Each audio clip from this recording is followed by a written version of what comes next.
그 우병우 선수가 이제 4학년 때 시험을 합격을 하고 사법연수원을 들어가게 되는데 그게 연수원 19기들이에요. 연수원 19기가 누구누구가 있냐면 전해철, 최재천. 전해철도 그렇게 일찍 합격했어요? 아니 또 나이가 많은데 전해철은 더 81학번인데 우병우는 84학번인데 4학년 때 된 거고.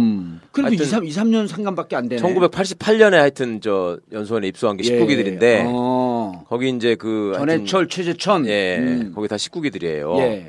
그런데 우병우라는 사람의 캐릭터 자체가 만나서 1시간 정도만 얘기를 하면 좋아할 수 없는 캐릭터예요. 그러니까 무지하게 건방져. 그래요? 네. 그 나하고 대단히 유사점이 있는데 나는 사람 만나고 1분만 지나면 다 나를 좋아하는데. 그러니까 이제 이렇게 좀 웃으면서 깔때기를 들이대는 스타일과 딱 그 모가지에다 기부스 깔때기를 들이대요 계속? 깔때기를 들이대는데 모가지에 딱 기부스를 하고 완전히 그 비아그라 한 5개를 잘못 먹어가지고 목이 거의 콘크리트가 돼 있는 그런 상태에서 사람을 이렇게 눈빛 자체가 건방지기 때문에 얘기를 해보면 좀 비위가 상해요. 그러니까 그 사람을 접한 사람들은 좋아할 수가 없어. 그러니까 완전히 그 밑으로 들어가서 그냥 저 우산 속에서 내가 잘 먹고 잘 살는지 그렇게 생각하지 않는 한 좋아하기 힘든 캐릭터인 건 맞아요. 그리고 본인도 또 그걸 부정하지 않아. 그리고 지 스스로는 오히려 그게 자기의 장점이라고 생각해. 왜? 나는 누구에게한테 누가 이렇게 친소 관계로 나는 이렇게 굽히거나 이러지 않고 내 나름의 길을 간다라는 생각이 있어요. 그게 이제 우병우의 이쪽에 보면 한계지. 그렇지 않아요? 취재해 보면은 정 기자도 우병우 수석을 만난 적이 있어요? 저는 뭐 감히 만난 적은 없고요. 근데 뭐 여기저기서 얘기를 많이 들려오는 얘기들이 있는데 뭐 말씀하실 거랑 비슷한데 또 역으로 자기도 사람을 가려요. 사람을 가려서 자기가 챙겨야 될 사람은 정말 엄청나게 챙기고 자기가 버릴 사람은 정말 사람 취급을 안 하는. 그래도 후배만 그런 게 아니라 선배한테도 그러는 거예요. 그러니까 사실 정말 이 사람은 내가 뭐 따를만 하다라는 사람한테는 엄청나게 충성을 하고 그게 아니라 이제 좀 외곽으로 빠져 있거나 이러면은 그게도 거의 본 척도 안 하는. 선배 취급도 안 하고. 그런. 근데 왜 그럴까를 한번 생각해 보세요. 왜 그러냐고. 왜 그러냐면 이 사람이 아까 말씀처럼 봉화 출신이잖아요. 봉화가 경상북도에서도 산골이잖아. 산골 중에 산골이죠. 6.25 때 인민군이 들어오지 못한 데라는 데 아니야 거기가. 강원도를 능가하는 산골인데 봉화 출신으로 거기서 영주고등학교를 다닐 때 내리 1등을 했을 거 아니에요. 그렇죠. 그럼 봉화 애가 영주를 가는 것도 사실은 거기서는 대처로 나가는 거야. 출세하는 거지. 그렇죠? 봉화에서도. 그런데 거기서 이제 영주에서 또 서울대 법대를 갔단 말이에요. 전무후무하다면서요? 그렇죠. 그 전에도 없었고 그 이후에도 없었던 그러니까 거야. 영주 출신이 대구나 뭐 서울로 와가지고 서울법대를 가고 검사가 된 사람들은 좀 있어요. 옛날 장윤석이도 있고 지금 하는 뭐 그 최교일도 있고 있는데 아예 영주 고등학교를 나와서 특히 또 80년대 중반 학번인데 84학번이 근데 그때 거기서 영주 고등학교를 나와서 서울법대를 갔다는 거는 정말 그 동네가 떠들썩할 일이지. 평준화가 돼서 이제 자리가 잡혀가던 시기에 되게 그때는 이제 소위 군 단위에서 공부 좀 한다는 애들은 대도시로 나가잖아요. 그러니까 전라북도 같으면 전주로 모이고 경상북도 같으면 대구로 가고 모이고 이렇게 하는 건데 그냥 시골 고등학교를 나와서 그러는 경우가 잘 없는데 거기서 서울법대를 들어갔을 뿐만 아니라 4학년 때 합격을 했단 말이에요. 빨리 합격한 거죠? 빨리 합격했고 성적도 좋았어요. 그러니까 이 사람의 라이프 스토리에서 생각을 해보면 산골의 시골 소년이 뭔가 대처로 나가서 출세해야 되겠다는 어떤 욕망이 있었고 그것들이 또 어떤 재주를 바탕으로 해서 실현이 되고 있었단 말이야. 실현이 되고 있었고 그 실현이 되는 과정이 그때 당시에 정서나 이런 거를 비춰보면요. 소위 그 개천에서 용나서 이제 용이 승천하는 그런 기분을 느낄 수밖에 없는 상황이었어요. 살아온 과정이. 그러니까 아니 지금만 해도 이제 누가 뭐 변호사 됐다, 뭐 로스쿨 갔다, 뭐 사법시험 합격했다 그러면은 요새는 무슨 그렇게 막 플랜카드 걸리고 이런 거 없잖아. 근데 그때만 해도 몇 명 안 뽑을 때고 사법시험 합격이라는 것 자체가 신분이 완전히 바뀌는 이런 완전한 전환점이에요. 그때만 해도 아니 저도 그 한참 뒤에 사법연수원을 다녔지만 이 속도 위반 같은 거 해서 저 걸려도 신분증 보여주면 막 경찰이 얼마나 미안하다고 그러고 빨리 가시라고 그러는데. 사법연수원을 다닐 때만 해도. 그런데 그게 호적도도 늦게 돼가지고 우리 나이로 치면은 21살 때 시험을 합격한 거예요. 호적으로 따지면. 호적 나이가 네. 호적도 시골에서 늦게 그렇죠. 신고를 해갖고 네. 뭐 한 2, 3년 늦게 된다고. 84학번들이 보통 65년생인데 예. 67년생으로 돼 있단 말이에요. 호적이. 그럼 87년도에 합격을 이런 얘기 했으니까 알아요? 기자가? 학교도 일찍 들어가 초등학교 6살에 들어간 걸로 되어 있고. 아니 그러니까 이제 그건 나이가 늦게 된 거지. 일찍 들어간 게 아니고 호적 나이가 늦게 된 거지. 그 얘기는 유명한 얘기예요. 예. 21살에 합격을 했어요. 예. 군대도 면제야. 눈 나쁘다고 면제였어. 군대도 면제되고, 그러니까 21살에 사법시험 합격을 하고 22살에 사법연수원에 들어가서 예. 24살에 검사가 됩니다. 호적 나이로. 요새 동네에 24살짜리들 보세요. 그게 사람인가? 요새 동네 24살짜리들이 사실은 그때 이제 막 저 대학교 들어가가지고 얼마 안 돼서 예. 군대 막 갔다 와가지고 이제 취업 걱정 그렇죠. 매진하는 뭐 한 그런 2학년으로 나이잖아요. 복학할 그 나이지. 예. 군대 갔다 와. 그렇죠. 얘는 24살에 검사였다니까. 그 서울지검 검사였어요. 옛날에 중앙지검이 없었으니까. 예. 그러면 그때 세상이 어떻게 보였냐는 걸 한번 생각해 보시라고요. 촌에서 정말 너 고등학교 어디 나왔냐? 그러면 영주고등학교라 그러면 그게 어디요? 이러는 데 아니야. 근데 거기서 24살짜리 검사가 됐는데 예. 그것도 또 사람들이 다 쳐주는 성적 좋은 잘 나가는 위치에 있는 검사가 됐단 말이에요. 그러니까 세상이 돈짝만한 게 보이는 거야 정말. 그러면서 그 원래 캐릭터가 그러진 않았는데 그런 성장 과정 속에서 캐릭터가 형성됐을 것이다. 그랬을 수도 있고 원래 네. 캐릭터도 그렇게 겸손한 사람은 아닌 것 같아요. 자기 능력에 대한 과신이 있는 사람이지. 이제 이 사람이 사실 뻣뻣하기만 해서는 검찰 조직이 그렇게 만만한 조직이 아니라서 살아남지 예. 못했을 건데 예. 이제 이 사람이 뭐 그런 검찰의 생리를 느낀 이제 하나의 계기가 있었다고 이제 하더라고요. 이제 본인이 예, 이 초임지가 검사로 이제 2등으로 해가지고 사법연수원을 이제 졸업을 해서 검사로 2등이란 게 검사 뭐예요? 중에서 이제 2등으로 사법연수원 인간 성적이 인간 성적이 예. 보통 성적이 높으면 서울중앙지검에 발령을 받거든요. 그래서 예. 초임지를 이제 서울중앙지검에서 이제 근무를 한 다음에 두 번째 근무지가 이제 그 대구지검 경주지청이었다고 해요. 근데 예. 경주지청에서 이제 초임 검사 갓 초임을 뗀 지 얼마 안 되는 검사가 와서 지역 유지를 건드린 거예요. 근데 거기서 이제 그 지역 유지는 지역 뭐 정계를 비롯해서 중앙 정계까지 다 끈이 이제 다 있는 사람. 청와대하고 직통으로 거래되는 사람인데. 거래되는 사람인데. 예. 그 사람 수사를 하다가 결국에 이제 인사처리도 아닌데 이제 나중에 밀양지청으로 이제 쫓겨났어요. 덤부를 먹어. 이제 아니, 원래는 이제 지역 가는 게 이제 정상적인 인사 라인이었고 그래서 예. 이제 그 경주청을 갔는데 거기서 이제 인사 시즌도 아닌데 그 수사를 하다 갑자기 이제 밀양지청으로 이제 명백한 좌천이지. 명백한 좌천. 있을 수 없는 인사인데.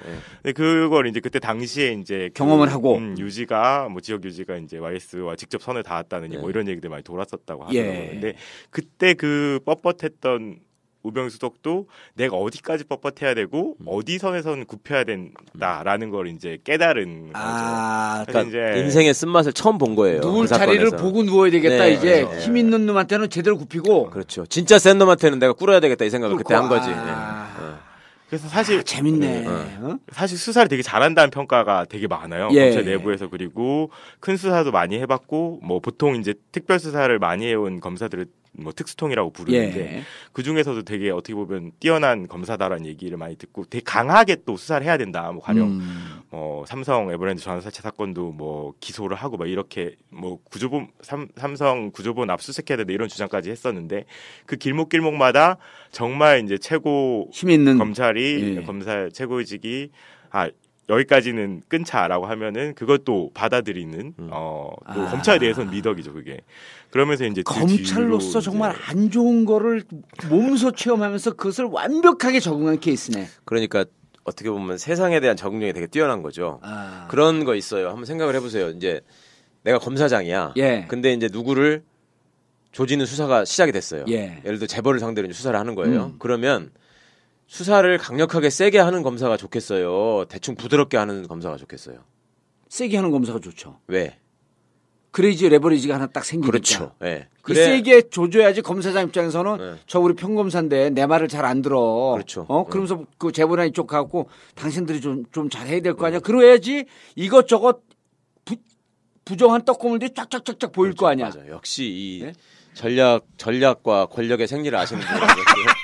나 그러니까 검사하고 싶다. 그냥 생각할 때 검사장이 지가 재벌을 봐주고 싶을 때 부드러운 검사가 있는 게 좋을 거라고 생각하기 쉬운데 그렇지가 않다고요. 그렇지 않죠. 세게 줘줘야지. 세게 독한 놈이 하나 있으면 말씀처럼 그 핑계대기가 되게 좋거든요. 그러면 우병우가 그걸 아주 잘하는 거예요. 그러니까 검사장이 어떠한 채취로, 그렇죠. 어떠한 향수로, 어떠한 냄새로 저 사람을 요리해 주기를 금방 파악하는 그렇죠. 거죠. 그러니까 이 사람이 특징이 뭐냐면 수사를 잘한다고 평가받았던 이유가 수사를 하기 전에 수사를 예를 들어서 처음 딱 사건을 맡게 되면 이 사건을 어디를 치고 나가서 어떤 줄기를 잡아가지고 어디까지 가야 되겠다는 걸 되게 검사가 그리고 시작을 해야 되는데 전적을 딱 뽑지 먼저 뽑아야 되는데 그게 사실은 경력이 많지 않으면 그 그림이 잘 안 그려지거든요.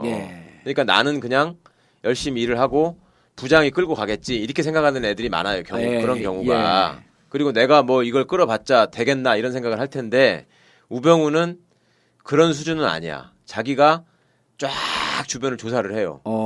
진짜 밤새워가면서 독하게 해. 지가 쫙 해보고 그런 것들을 통해서 지 머릿속에 먼저 한번 정리를 하는 거야. 이게 어디까지 갈 것 같고 요쯤 가면 검사장이 그렇죠. 그만 가라고 누를 것 같고 파장이 어디까지 될 것이고 할 수 있는 거는 어디까지일 것이고 이거를 먼저 딱 한번 생각을 하는 거예요.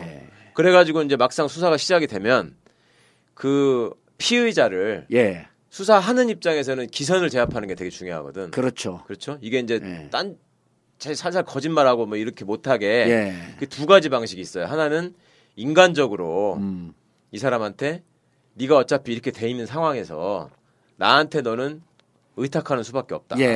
그 진실을 나한테 얘기하면 내가 네 사정을 고려해서 뺄 거는 빼주마.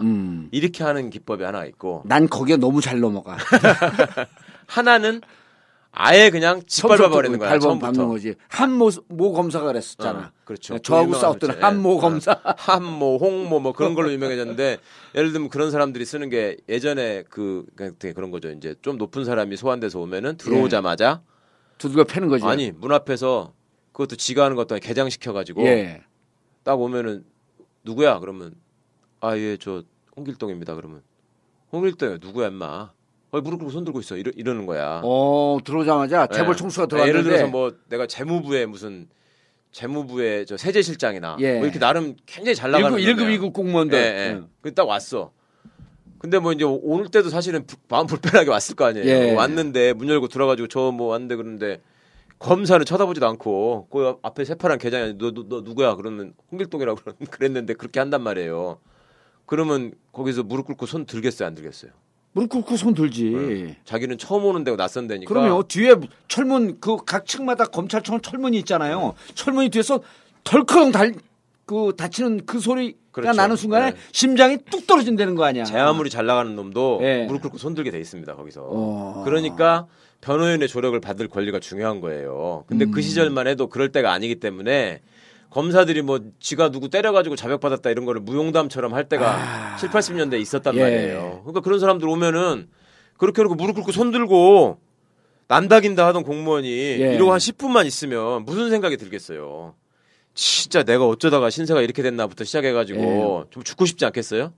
그런 사람을 가가지고 이제 이렇게 일로 와보시라고 해가지고 하는 게 아까 제가 말한 첫 번째 방식으로 인간적으로 해가지고 이렇게 하는 게 있고 그 전에 무리를 일으켰던 이제 정치 검찰들 그 라인들은 그렇게 오면은 이제 뭐야 이렇게 해가지고 계장이 가가지고 모르겠어요. 그러면 왜 몰라 누구야? 그러면 이제 저 무슨 세제실장인가 뭔가라던데 무슨 뭐 국세청인가 뭐 이 지랄 하고 있으면 그러다가 이제 바로 거기서부터 이제 뭐야 너 이렇게 해서 시작하는 경우가 있는데 우병우가 사전에 연구를 많이 하고 준비를 많이 하기 때문에 그 기선제압이 탁월한 거야 말하자면.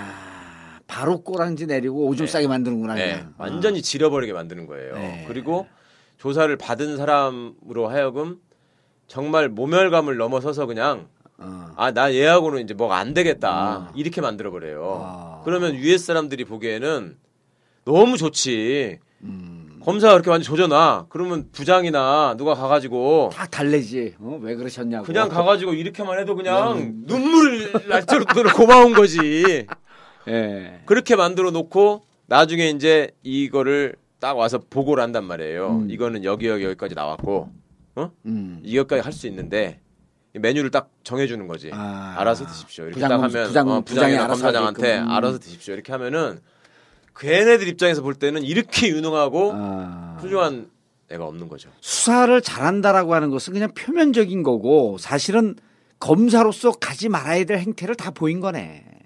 그러니까 검찰 내부에서 수사를 잘한다는 평가를 하는 경우와 일반인들이 느끼기에 기자들이나 또 일반인의 시각으로 보고 수사를 잘한다는 건 다를 수 있어요. 그러니까 우리가 할 때 수사를 잘한다고 하면 일반적으로 영화나 추리소설에서 보는 것처럼 정의의 사도로 이렇게 밝혀내고 그렇죠. 이런 게 아니네. 외압에도 굴하지 않고 머리를 써가지고 쫙 추리를 해서 막 범인을 잡아내고 이런 걸 잘한다고 생각하면 그거 아니야. 정의를 구현하는 거지 그거 자체가. 근데 아니네.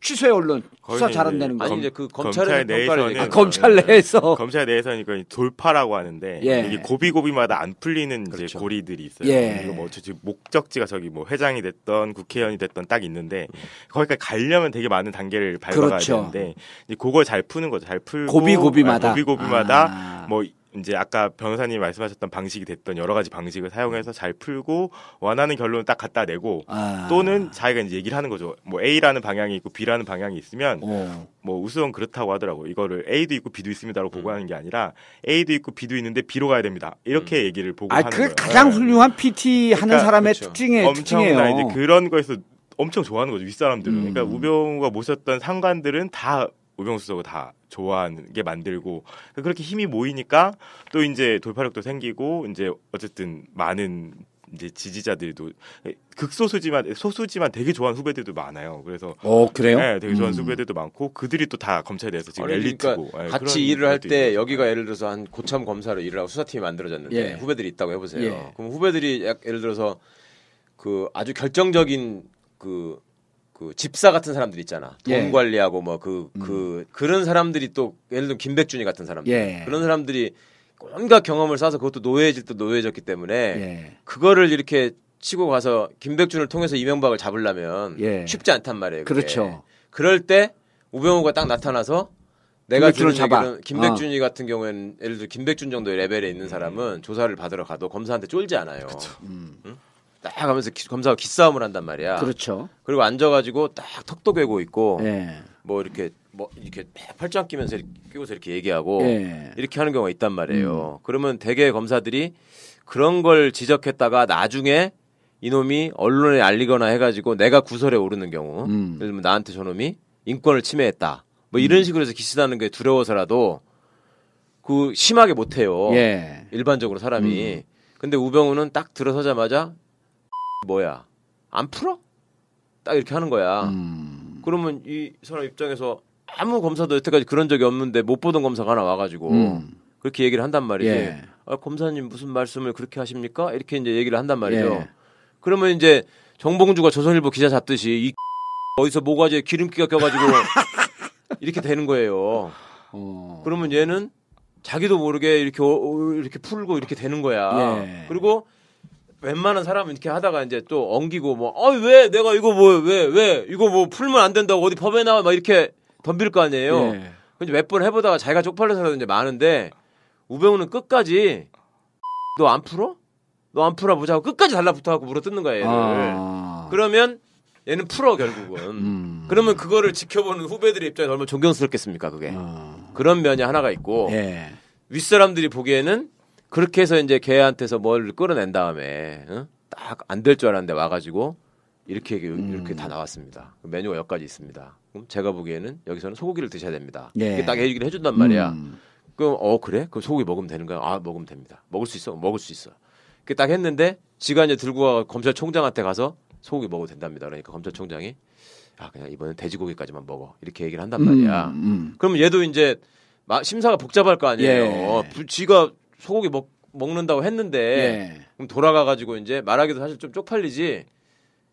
근데 야 우검사 돼지고기도 한번 생각해볼 만하지 않아? 그러면 그거를 이미 알아채고 있는 거지. 그래가지고 돼지고기도 가능합니다. 그런데 거기다가 양념만 이렇게 하면 소고기 먹는 거하고 똑같습니다. 이렇게 해주는 거지. 당신 얼굴이 우병우로 보여. 거기가 유능한 거죠. 윗선에서 보기에. 그렇죠. 그냥 저 우산 속에서 내가 잘 먹고 잘 살는지 그렇게 생각하지 않는 한 좋아하기 힘든 캐릭터인 건 맞아요. 그리고 본인도 또 그걸 부정하지 않아. 그리고 지 스스로는 오히려 그게 자기의 장점이라고 생각해. 왜? 나는 누구에게한테 누가 이렇게 친소 관계로 나는 이렇게 굽히거나 이러지 않고 내 나름의 길을 간다라는 생각이 있어요. 그게 이제 우병우의 이쪽에 보면 한계지. 그렇지 않아요? 취재해 보면은 정 기자도 우병우 수석을 만난 적이 있어요? 저는 뭐 감히 만난 적은 없고요. 근데 뭐 여기저기서 얘기를 많이 들려오는 얘기들이 있는데 뭐 말씀하실 거랑 비슷한데 또 역으로 자기도 사람을 가려요. 사람을 가려서 자기가 챙겨야 될 사람은 정말 엄청나게 챙기고 자기가 버릴 사람은 정말 사람 취급을 안 하는. 그래도 후배만 그런 게 아니라 선배한테도 그러는 거예요. 그러니까 사실 정말 이 사람은 내가 뭐 따를만 하다라는 사람한테는 엄청나게 충성을 하고 그게 아니라 이제 좀 외곽으로 빠져 있거나 이러면은 그게도 거의 본 척도 안 하는. 선배 취급도 안 하고. 그런. 근데 왜 그럴까를 한번 생각해 보세요. 왜 그러냐고. 왜 그러냐면 이 사람이 아까 말씀처럼 봉화 출신이잖아요. 봉화가 경상북도에서도 산골이잖아. 산골 중에 산골이죠. 6.25 때 인민군이 들어오지 못한 데라는 데 아니야 거기가. 강원도를 능가하는 산골인데 봉화 그건 나이가 늦게 된 거지. 일찍 들어간 게 아니고 고정 나이가 늦게 된 거지. 그 얘기는 유명한 얘기예요. 21살에 합격을 했어요. 군대도 면제야. 눈 나쁘다고 면제였어 군대도. 면제되고 그러니까 21살에 사법시험 합격을 하고 22살에 사법연수원에 들어가서 24살에 검사가 됩니다. 호적 나이로. 요새 동네에 24살짜리들 보세요. 그게 사람인가.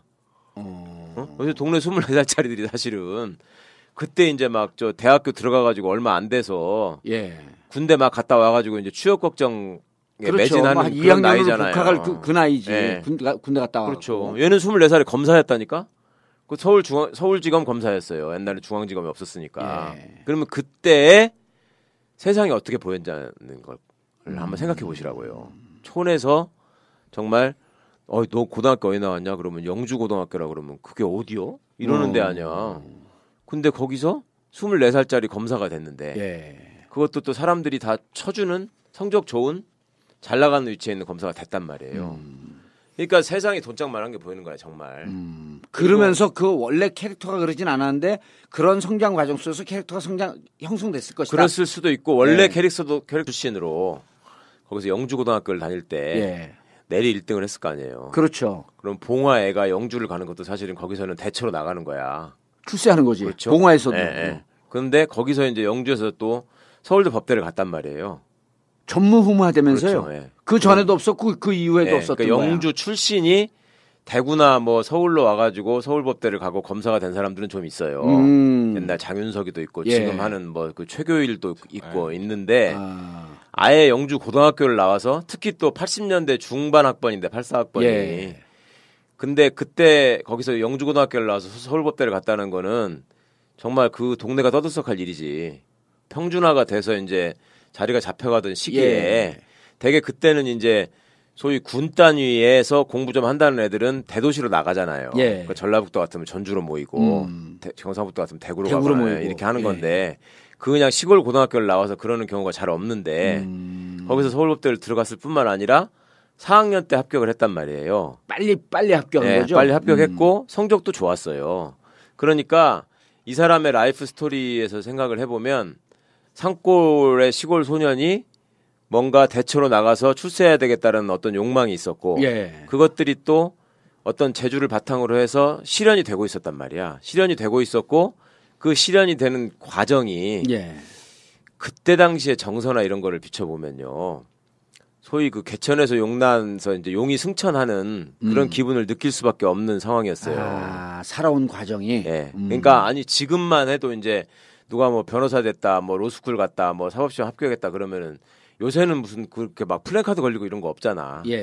근데 그때만 해도 몇 명 안 뽑을 때고 사법시험 합격이라는 것 자체가 신분이 완전히 바뀌는 이런 완전한 전환점이에요. 그때만 해도 아니 저도 그 한참 뒤에 사법연수원을 다녔지만 이 속도 위반 같은 거 해서 저 걸려도 신분증 보여주면 막 경찰이 얼마나 미안하다고 그러고 빨리 가시라고 그러는데. 사법연수원 다닐 때만 그럼, 해도. 그런데 그게 호적도도 늦게 돼가지고 우리 나이로 치면은 21살 때 시험을 합격한 거예요. 호적으로 따지면. 호적 나이가 네. 호적도 시골에서 늦게 그렇죠. 신고를 해갖고 네. 뭐 한 2, 3년 늦게 된다고. 84학번들이 보통 65년생인데 예. 67년생으로 돼 있단 말이에요. 호적이. 그럼 87년도에 합격을 이런 얘기 했으니까 알아요? 기자가? 학교도 일찍 들어가 초등학교 6살에 들어간 걸로 되어 있고. 아니 그러니까 이제 그 우병우 선수가 이제 4학년 때 시험을 합격을 하고 예. 사법연수원을 들어가게 되는데 그게 연수원 19기들이에요. 예. 연수원 19기가 누구누구가 있냐면 전해철, 예. 최재천. 전해철도 그렇게 일찍 합격했어요? 아니 또 나이가 많은데 전해철은 더 81학번인데 예. 우병우는 84학번인데 4학년 때 된 거고. 그래도 하여튼 2, 3년 상관밖에 안 되네. 1988년에 하여튼 저 연수원에 입소한 게 19기들인데 거기 이제 그 전해철, 최재천. 거기 다 19기들이에요. 예. 그런데 우병우라는 사람의 캐릭터 자체가 만나서 1시간 정도만 얘기를 하면 예. 좋아할 수 없는 캐릭터예요. 그러니까 무지하게 건방져. 그래요? 네. 그 나하고 대단히 유사점이 있는데 난 사람 만나고 1분만 지나면 다 나를 좋아하는데. 그러니까 이제 이렇게 좀 웃으면서 예. 깔때기를 들이대는 스타일과 예. 딱 그 뭐가지다 깔때기를 들이대요 계속? 깔때기를 들이대는데 예. 뭐가지 딱 기부스를 하고 완전히 그 비아그라 한 5개를 잘못 먹어가지고 목이 거의 콘크리트가 돼 있는 그런 상태에서 사람을 이렇게 눈빛 자체가 건방지기 때문에 얘기를 해보면 좀 비위가 상해요. 그러니까 그 사람을 접한 사람들은 좋아할 수가 없어. 그러니까 완전히 그 밑으로 들어가서